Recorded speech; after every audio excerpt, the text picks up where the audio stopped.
भारत की अस्मिता पर एक ऐसा प्रहार हुआ था जिससे पूरा भारत थर्रा उठा था। और तब पूज्य गुरुजी ने भारत के वरिष्ठ नागरिकों को बुलाकर वार्ता की कि कैसे इस भारत में एक नई चेतना जगाई जाए। तो सभी जो वरिष्ठ नागरिक थे वो सभी जब आए तब हर कोई कहने लगा, गुरुजी इनकी वजह से हो रहा है, गुरुजी उनकी वजह से हो रहा है। हर कोई, चाहे वो प्रेस हो, चाहे वो राजनीतिज्ञ हो, चाहे वो पब्लिक हो, आम जनता हो या पुलिस हो, हर कोई वरिष्ठ नागरिक वहां उपस्थित थे। और जब ऐसा हुआ तब गुरुजी ने कहा कि देखो, किसी एक के ऊपर ढालने से ये नहीं होगा। एक अकेला राजनीतिज्ञ कुछ नहीं कर पाएगा, एक अकेली पुलिस कुछ नहीं कर पाएगी, एक अकेली प्रेस कुछ नहीं कर पाएगी। अब ये वक्त एक दूसरे की तरफ उंगली दिखाने से अच्छा एक दूसरे की उंगलियां पकड़कर चलने का है। पूरा भारत एक होकर यदि चलता है तब जाके ये भारत को हम एक विकासशील राष्ट्र की ओर लेकर जाएंगे। और तब जाके मंत्रनाद शुरू हुआ। मंत्रनाद का मंत्र ही ये है जो ऋग्वेद का आखिरी श्लोक है, संगच्छत्वम, कि अब एक दूसरे की तरफ उंगलियां दिखाना छोड़कर चलो एक दूसरे की उंगलियां पकड़ के चले, एक दूसरे के साथ चले, आओ साथ चले। और इसी मंत्रनाद को लेकर पूरे भारत में मैं लगभग 1-1.5 साल से घूम रहा हूं। यह 18वां मंत्रनाद आज आपके छत्तीसगढ़ में पहुंचा है। भारत एक ऐसा देश जहां विविधता में एकता की बात होती थी। भारत एक ऐसा देश जो पूरी पृथ्वी पर साम्राज्य का किया करता था। भारत एक ऐसा देश जहां पर विश्व के किसी भी देश में यदि कोई समस्या हो तो भारत के अध्यात्म की गोद में यदि सिर रखता था तो उसे वो शांति का अनुभव होता था।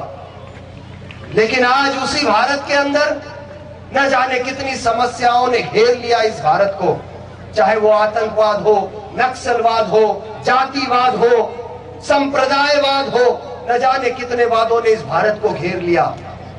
और भारत के इस अद्भुत विरासत पर कई ऐसे विदेशी और विधर्मियों के द्वारा प्रहार होने शुरू हो गए और मेरे भारत की ये भोली जनता बटने और कटने के लिए मजबूर हो गई। मुझे आज भी याद है चाणक्य की एक बात, कौन इसके लिए जिम्मेदार है, इस भारत के, ऐसे भारत के लिए कोई एक अकेला कोई भी पक्ष नहीं है। चाणक्य ने एक बात कही है कि देश और समाज की दुर्दशा के लिए दुर्जन की दुर्जनता नहीं, सज्जनों की निष्क्रियता जिम्मेदार है। एक दुर्जन तो अपना काम 100% करता है, लेकिन शायद एक सज्जन अपना काम 100% करने से चूकता है। हम किसको अच्छा आदमी कहते हैं और किसको बुरा आदमी कहते हैं? जो समाज को तकलीफ देता है उसे हम बुरा आदमी कहते हैं, और जो समाज को तकलीफ नहीं देता उसे हम अच्छा आदमी कहते हैं। आया ना?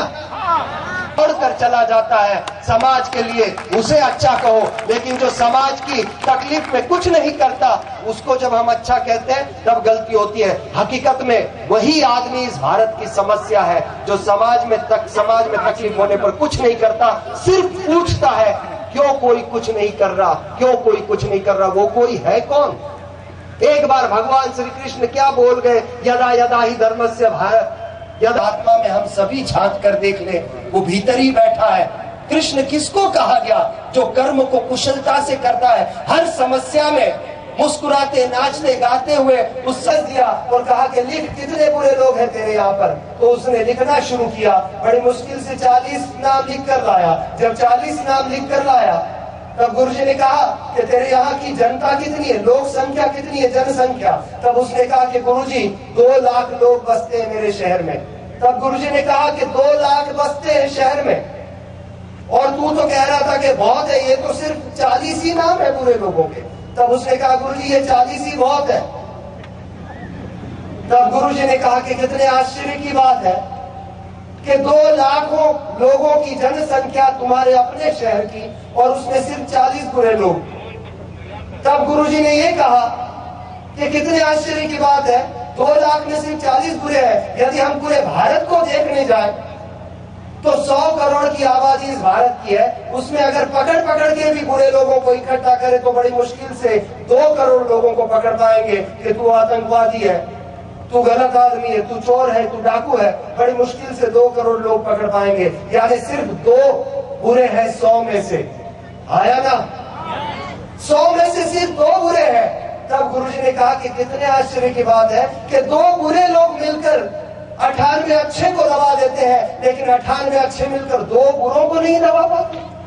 2 बुरे मिलकर 98 अच्छों को प्रभावित कर देते हैं, लेकिन 98 अच्छे मिलकर 2 बुरों को नहीं प्रभावित कर पाते।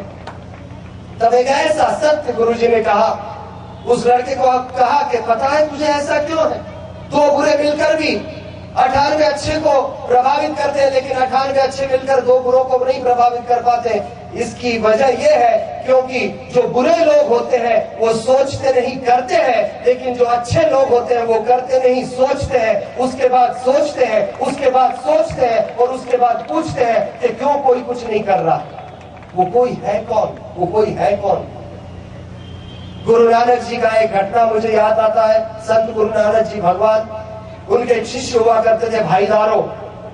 जब वो प्रचार प्रसार के लिए निकले, एनलाइटन हो गए, ब्रह्मज्ञानी हो गए, तो गुरु नानक जी ने कहा कि जाओ पृथ्वी पर भ्रमण करो और ज्ञान बांटो, लोगों को समझाओ जिम्मेदारी के प्रति। जब वो निकले एक यात्रा में, कबीले के भीतर रुके एक रात को। कबीले के भीतर रुकने के बाद अचानक कबीले को आग लग गई। जब कबीले को आग लग गई, सभी लोग बाहर निकलने लगे और बाहर निकलने के लगे और देखने लगे उस आग को। जब सब लोग उस कबीले की आग को देख रहे थे, ये भाईदारों भी आकर खड़े हुए लोगों के साथ देख रहे थे। जब लोगों के साथ देखने लगे, अचानक भाईदारों को कुछ हुआ और दौड़े, बाल्टी ली, 2 किलोमीटर दूर कुआं था, वहां जाकर पानी लिया और पानी दौड़ते आए, 2 किलोमीटर डालने लगे। 2-3 बाल्टी पानी डाला होगा, 2-2 किलोमीटर कुआं दूर था, वहां जाकर के लेकर आए, 2-3 बाल्टी पानी डाला। तब लोगों ने कहा कि भाईदारों, इतनी भयंकर आग लगी हुई है और तुम्हारी इस 2-3 बाल्टी पानी से भला इस आग को क्या फर्क पड़ेगा?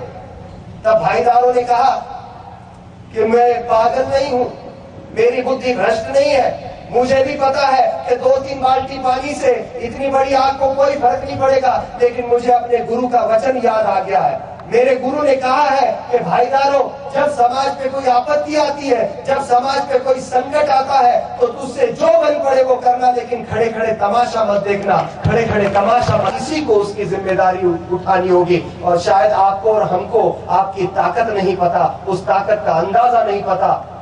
हम सिर्फ अपने अलग अलग सीमित हो जाते हैं। एक बात याद रखें, जंगल का हरा पेड़ यदि अपना ही सुख देखेगा, आग लगी जंगल में तो वो भी कितना दिन बचेगा, उसके भी घर में आग लगेगी। आतंकवाद, नक्सलवाद, ये के आगे जो देश और समाज है उसको भी देखना शुरू करें। शायद हमें अपनी ताकत नहीं पता, हम तो इस भारत को कोई भी आंख उठाकर नहीं देख सकता, चाहे वो पाकिस्तान हो या बांग्लादेश हो या कोई भी देश हो, आंख उठाकर नहीं देख सकता। आपको मैं आपकी ताकत दिखाना चाहूंगा। आप ऐसा करें, ये हाथ कीजिए। नहीं मेरा पप्पू, मेरी आवाज आ रही है, कोई सुनाई नहीं देगा। अब एक परिवार के आगे अपने पड़ोस वाले को साज बड़ी आया ना, अब अपने जातिवाद को छोड़कर तीसरे को भी साथ ले लो, ये एक हो जाओ। ये आपकी और हमारी ताकत है। अगर हम केवल एक ही धर्म रखें कि मैं भारत के दौरान जो शिविरार्थी इकट्ठे हुए थे, ना कोई जाति था, ना कोई धर्म था, ना कोई संप्रदाय था, केवल शिविरार्थी थे। और उन सबको लेकर, शायद आप सबको पता हो या ना हो, ऐसे 3-4-5 हजार लोगों को लेकर, हम शिविरार्थी को लेकर यहाँ पर बूढ़ा तालाब साफ करने गए थे। अब ये साफ करने से मैं जहां रहता हूं मुंबई में या बंगलोर में, मुझे कोई, लेकिन फिर भी यहां पर आके क्यों किया ऐसा? ताकि हर किसी को ये लगे कि ये हमारा कर्तव्य है, किसी एक से नहीं होगा। और ये रायपुर में यदि ऐसी परंपरा चली कि जनता, समाज, सरकार सब एक साथ चलेंगे, देश का पीछे रहा, एक भी शहर मेरे देश का पीछे रहा, एक भी व्यक्ति मेरे देश का पीछे रहा, तो मेरा देश उस विकास को नहीं छू सकता जिसका स्वप्न पूज्य श्री रविशंकर जी गुरुजी और भारत के संत देख रहे हैं। एक ऐसा राष्ट्र खड़ा हो